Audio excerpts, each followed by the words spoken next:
Hi, my name is Zephyr Wildman. Welcome to practice. In this practice, we're going to be using our sankalpa, that prayer, that dedication, that intention, our deepest heart's desire. This is a soul's calling that is formed in your heart and mind. And we're going to couple it with that prana shakti, that increased sense of vital energy that is creative and nurturing and inspiring. This has to be greater than or equal to your resistance, your karma, the attachments to certain core false beliefs that you reinforce, that judgment, that criticism.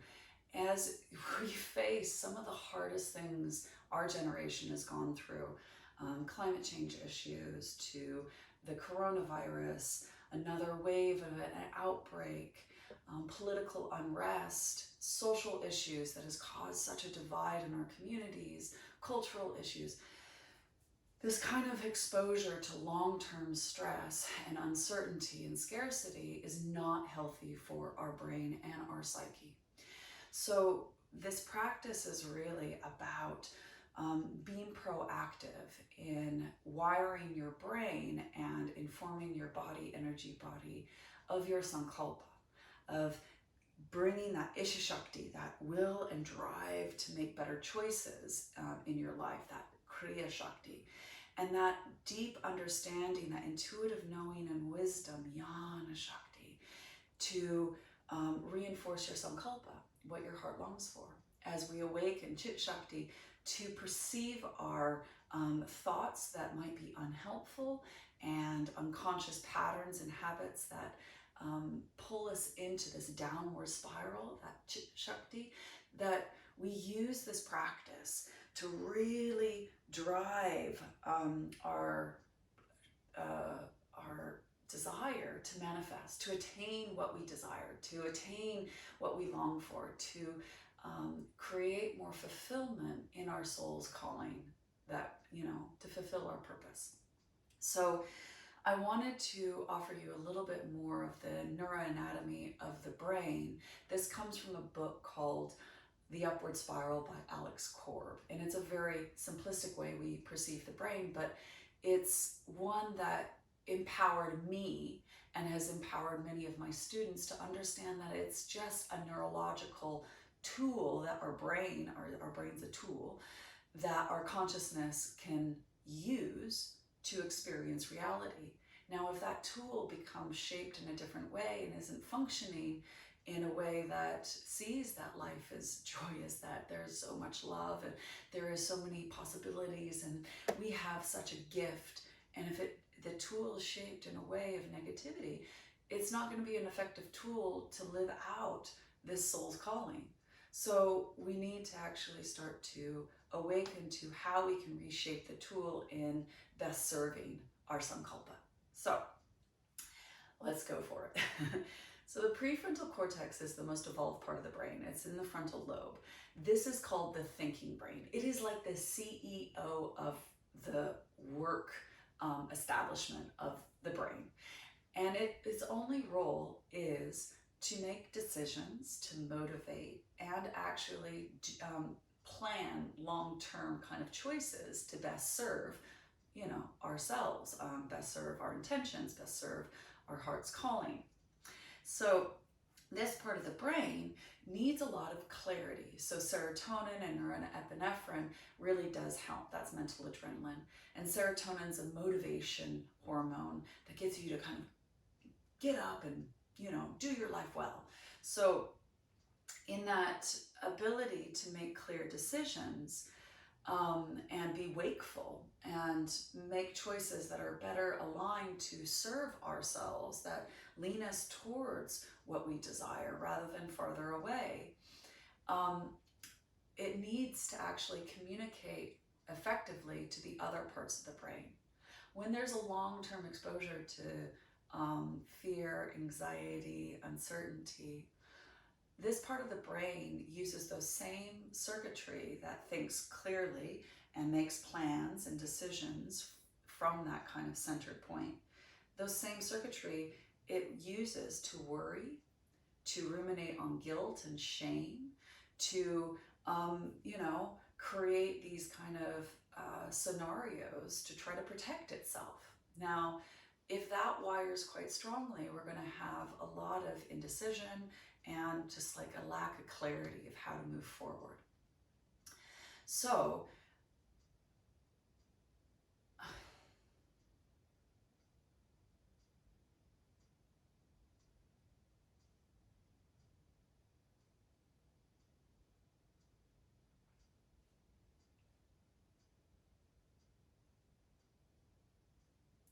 hi, my name is Zephyr Wildman. Welcome to practice. We're going to take our Sankalpa and couple it with a lot of Prana Shakti today.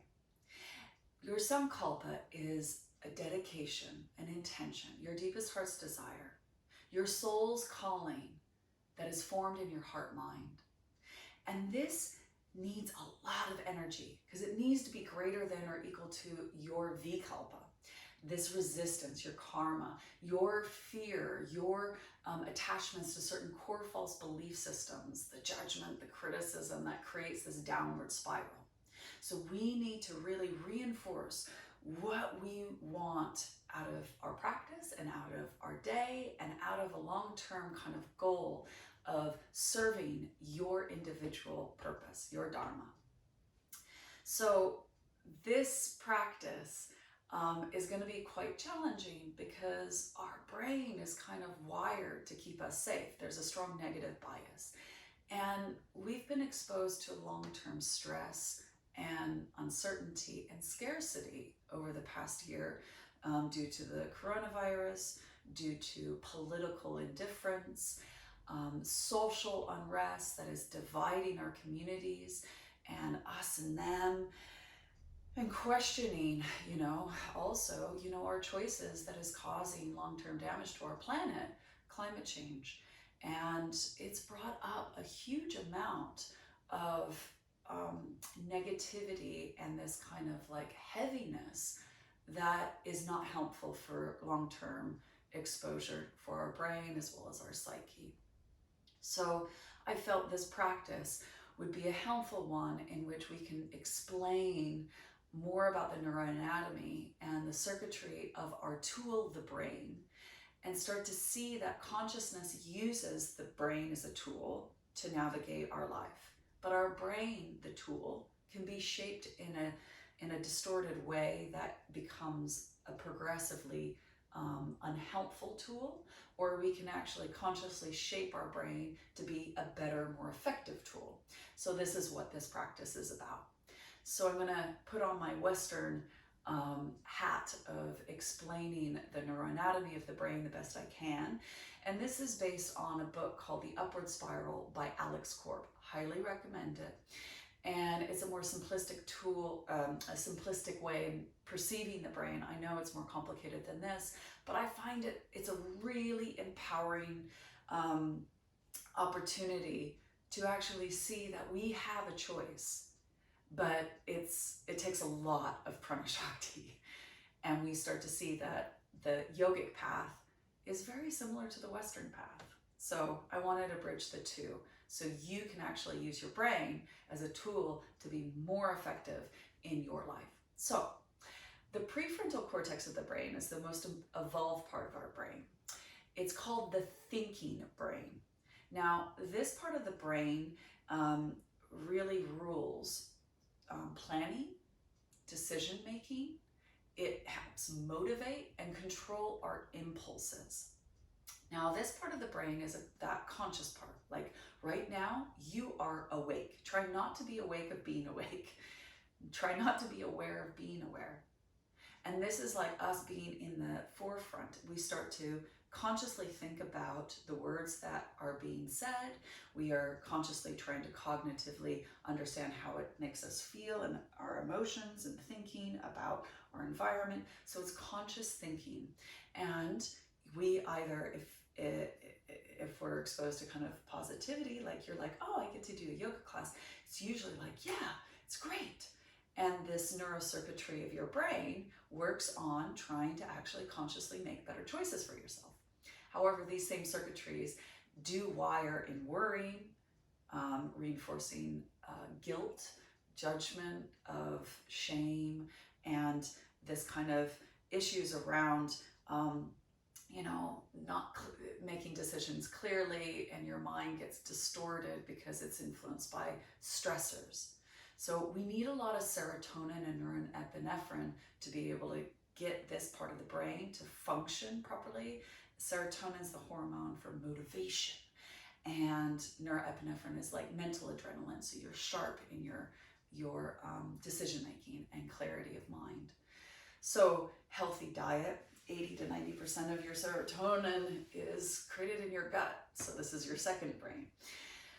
So that's the kind of prefrontal cortex. It's the CEO of the brain. It only is at the top, really at the decision. The rest of the work force of the office building is now coming from the limbic system.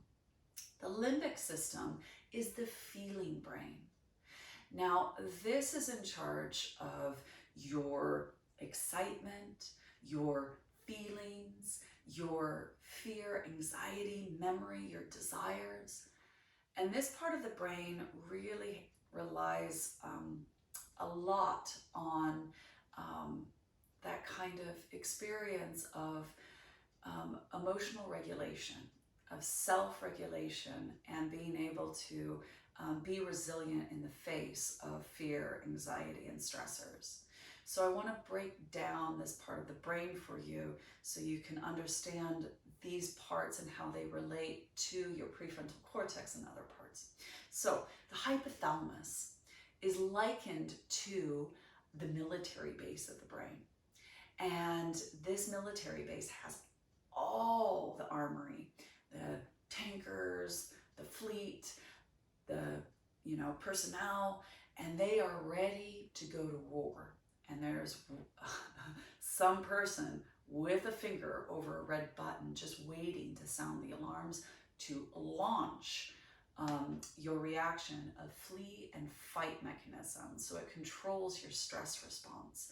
And as it presses the button, it floods your brain with norepinephrine, which is mental adrenaline. It shoots from the pituitary down into your adrenal glands, your epinephrine, which is physical adrenaline, and cortisol. So this is a lot to do with adrenaline and cortisol, so that stress response. So it's ready and waiting for the signal. Now, you have another part of the limbic system called the amygdala. The amygdala is the input of senses. It senses your environment and keeps a little memory of whether this room is safe, this environment is safe, or is it harmful. So a few weeks ago, we worked with the indriyas, which you can go back and practice with.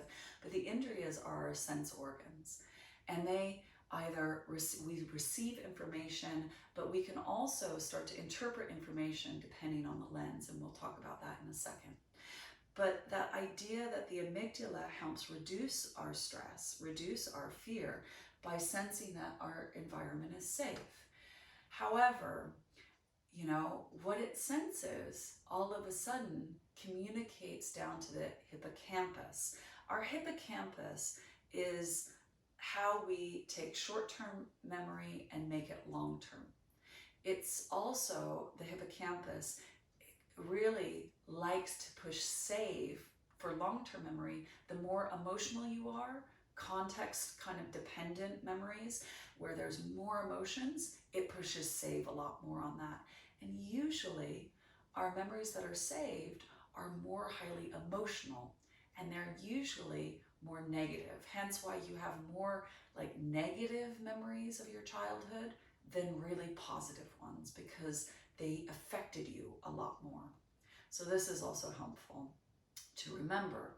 So if, for instance, all of a sudden we sense a truck with sirens pull up outside our window, and there's lights flashing, and there's sounds of men and shadows moving around, and we can feel the vibration of stomping and vehicles coming outside our house. Now, if you're, have no experience around it, you'll be like, what's going on outside? So your memory just kind of goes, I don't know what's going on. No, it might be a party. But if you've had experience of emergency vehicles, it'll go fire truck, ambulance, police, is that? And then if you've had another memory of maybe you were in a house fire, a neighbor needed medical assistance. It might be, that there was a march going on. So all of a sudden you have all these memories that pop up from the hippocampus that you have saved. And the hippocampus is like the canary in the coal mine. It's like, warning, warning, I have all these memories. Have a little look, sense what's going on. So the amygdala kind of goes, do I smell smoke? Do I hear something happening next door? Is it my house? Is it their house? What's going on outside? And so all of a sudden the amygdala goes, sound the alarms, we need to take action. So it communicates up to the hypothalamus and pushes the red button, and the body floods with norepinephrine and cortisol and epinephrine, and we're just like, okay, we need to flee, or we need to fight, we need to take some action. So this becomes a really quick response. And normally, it's about 90 seconds. We are completely powerless over our hormones. We are just hormonal reaction to life, and we have no control over it. After about 90 seconds, we can kind of cognitively go back into our prefrontal cortex to make better decisions. But in the moment, we are so primal in the way in which we try to keep ourselves safe.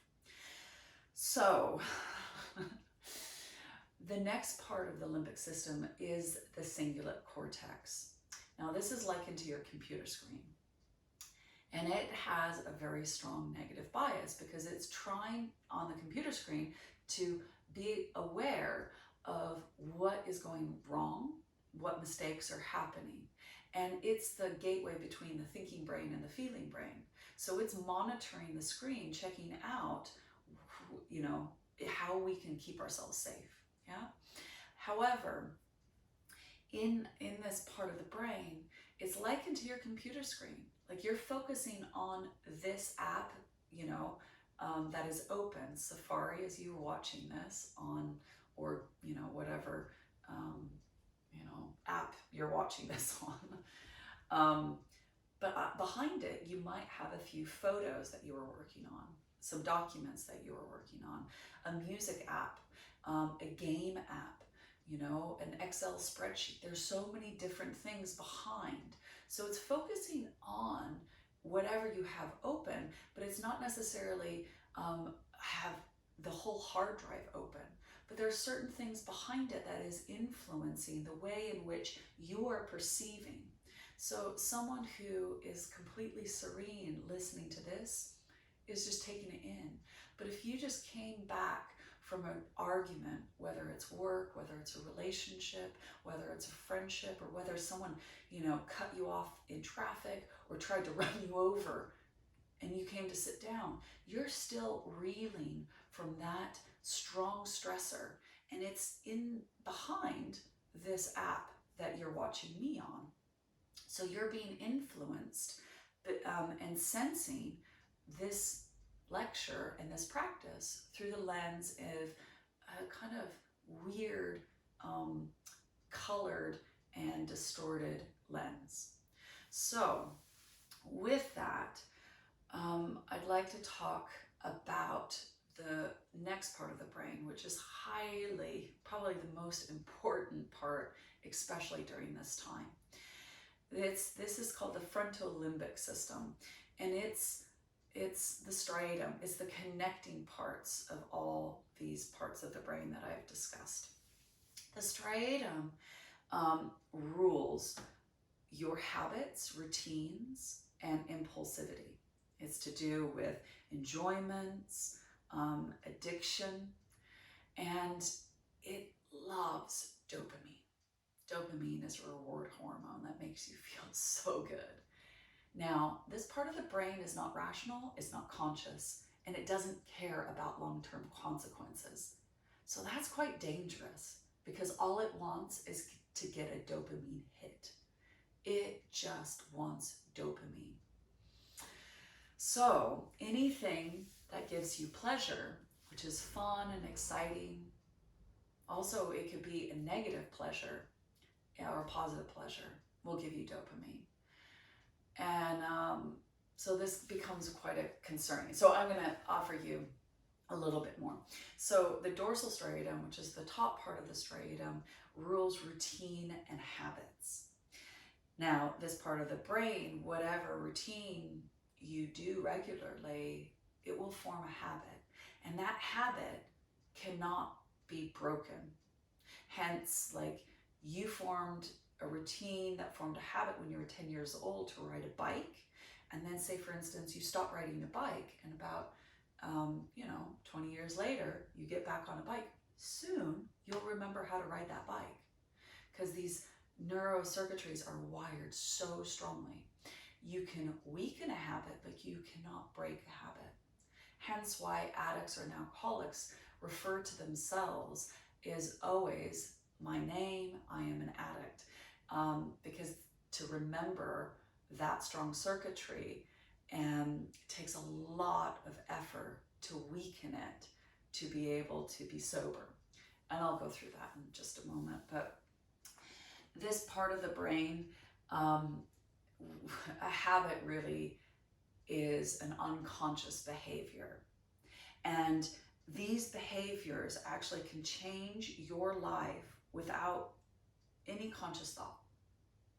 And I can liken this to if you picked up your phone and you checked your emails and you went through and then you were like, I'm done, put it down, and you get bored and all of a sudden you pick up your phone and go and check your emails again and you go, wait a second, I just did that. Why did I just pick up my phone and do that again? Because unconsciously you formed a habit. When you're bored, you pick up your phone and check your emails and you get a little dopamine hit because this is a routine. Every time you fulfill a routine that is a habit, you get a dopamine hit. Yay! Even though you're like, but it wasn't satisfying because I already checked my emails. I don't have any more emails. This is now where the next part of the striatum becomes important. It's called the nucleus accumbens. It's the impulsivity part of the brain. It is the partier. It wants to rave. It wants to, go out and have new adventures and be more exciting and taste more things and feel more things.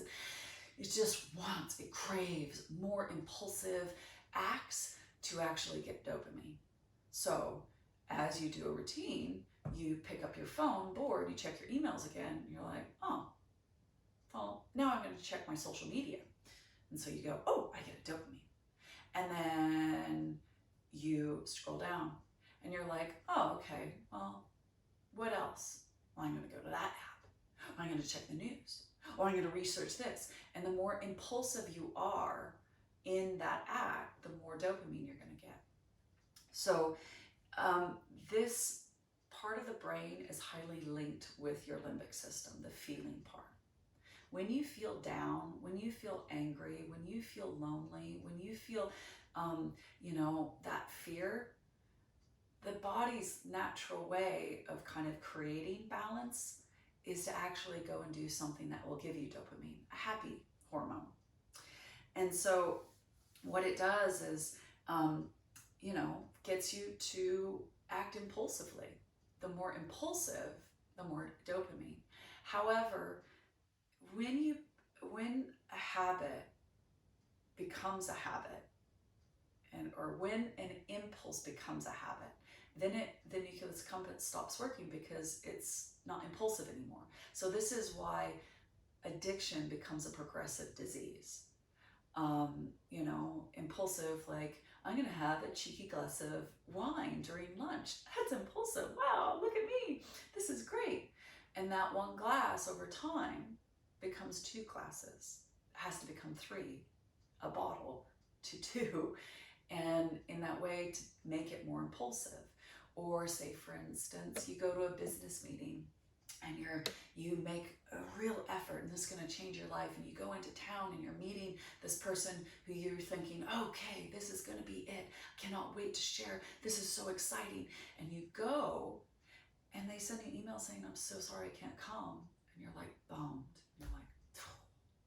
So you walk out of where you're going to meet that person. You start walking, all of a sudden you look at a shop and it's like, ooh, I'm going to go into that shop. You go into the shop and you do an impulse buy. And all of a sudden you get a dopamine hit, and I feel great. It was a bit of a bummer that I, missed that opportunity. Maybe we'll reschedule, but I feel great because I got something new. And all of a sudden you're like, every time you feel bummed out, this part of the brain goes, go shopping. And so you go shopping. But after a while, if it becomes a habit, it's not impulsive anymore. You have to shop more. And that's where kind of shopping addiction, gambling, food addiction, drug and alcohol, porn, exercise, yoga, it all can become a progressive habit that turns into addiction, which is harmful. So it's hard, because if we're not really fully addressing our feelings and why we're taking action, we can unconsciously change the shape of our life. Now, the last bit of the striatum that I'm going to, or this part of the brain that I'm going to share with you, is called the insula. It's not a part of the striatum, but the insula. Insula is an increased awareness of body senses in the pain circuitry. This is quite important because you probably have recognized that when you feel upset and you're angry and you're lonely and there's a lot of fear, you're going to feel your pain a lot more. You're going to sense things that are right. You're going to be like, I think I might have a brain tumor, or like, oh, my back really hurts and my shoulder, my neck, and I got all this. However, when you are in love and feel life is joyous and it is exciting, you don't remember all your aches and pains and injuries. You don't feel them. So it's an interesting part of the brain that, again, is not rational. It's not conscious. It doesn't care for long-term consequence. It needs dopamine. So it's like, to feel good, it receives like, oh, everything's fine here. So it monitors your heart rate, it monitors your breathing problems, it monitors your pain circuitry in that way in which relates to your feeling brain and your thinking brain. So in our experience of our yoga practice, we do yoga poses that we do all the time. And we can easily go unconscious and we think we're doing yoga and we think we're present. But a lot of the time we're kind of going, oh, I got a niggle in my ankle. Oh, that pain in my back. And then start planning, what am I going to eat after class? And then kind of going, oh, I'm really resentful about that. Or I'm really rubbish at this. Maybe if I do this more often, I'll get better and therefore I'll be a better yogi. Man, I need to get new clothes. And all of a sudden you have this conversation that is going on unconsciously. You'll also find this itch to like, if I can just move more, if I can do more chaturangas, if I can do more vinyasas, then if I can just get in front of these feelings, then I'll be okay. If I can push it so I get so exhausted, I just knock myself out and sleep in Shavasana. If I get hotter, if I get move more, and this is where, yoga becomes a really progressively dangerous practice as well. And I'm like, why are we moving so much? Why do we need to do all these extreme poses? Why do we need to make the room hotter, faster, asana, more extreme? What are you running away from? And that's the prefrontal cortex questioning and looking at the feeling part of the brain. And this is why it's really important for us yogis to be accountable, responsible for not trying to bypass our human experience, not trying to bypass our emotions, our thoughts. I just need to transcend this. I need to enter enlightenment and retirement. And so I'm up here in this kind of bliss body and I don't have to deal with any of this. Oh, shanti, shanti, shanti. And it's like, no, you guys, you gotta work with this. You gotta face your shadow side. Because if you don't, you're going to unfortunately be highly disappointed that this practice of yoga isn't going to fix you. No amount of downward dog, no amount of back bends, no amount of attaining the splits is going to fix you. You know, if you're a stiff person, you can't touch your toes, you're no more closer to enlightenment than someone who can do the splits. And it's a really hard one to swallow, because it's not going to, this yoga asana is not going to prevent you from getting a neurological disease that you're genetically predisposed to, or cancer, or death. It's unfortunate, but what it gives you, if you work it properly, is the tools to navigate life, self-regulate when life becomes really stressful, and you making clear decisions that are aligned to your sankalpa rather than your vikalpa. So our practice is to practice the acronym RAIN, R-A-I-N. R is to recognize your thoughts and feelings. Take responsibility and accountability for them. Label them. Say them. Feel them. Allow them, A, in RAIN, allow them some breathing room, some airspace. Give them as much as they need, because they're trying to communicate to you. They're trying to say, I don't feel safe. I don't feel loved right now. I don't feel belonging. I don't feel connected. Okay, what's at the root of our pain and suffering? As we allow some breathing room, we use the breath, that pranayamic experience. As we inhale, create that vital energy to go and see, highlight, create this light around what is present for us, what is ours to hold and learn from. This, whatever the thought, the feeling, becomes the teacher as we flip it around, that we are not subjected to its unconscious decision making, that we go, okay, let's bring it into the prefrontal cortex. Let's see it, think about it, analyze it. Okay, how can this serve my mind and heart awakening? And then that process of the exhale, as you allow it, the inhale, the exhale, let it rinse, release, let go, dissolving the attachments to pull us into a way of reacting and more about the way of responding. The I is to investigate, to dive deeper into the roots of what this thought and feeling is kind of trying to show us. We go into the root system of why we're in pain and suffering. And we start to go, is it my tummy? Is it my chest? Is it my throat? Is it my head? Is it all over? Is it sharp and prickly? Does it feel like a heavy, dull rock? Does it feel like it's whirling and out of control and fiery? What is going on?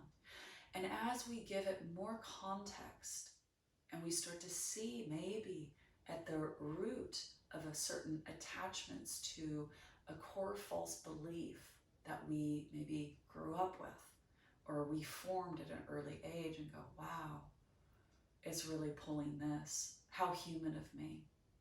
We then N, in RAIN, nurture with non-judgmental awareness. We nurture it with our sankalpa. What do we want? Self-forgiveness, compassion, love, joy, happiness, peace, freedom, liberation, strength, courage, confidence, creativity, inspiration. What do you need? So we nurture it. We see it. We say, I see you. I'm not leaving. I care. Your pain matters to me, Zephyr. Come on, we're going to do this together. We got this. As we breathe it in, our sankalpa, we go, may this guide me. So I hope this helps. And we will practice.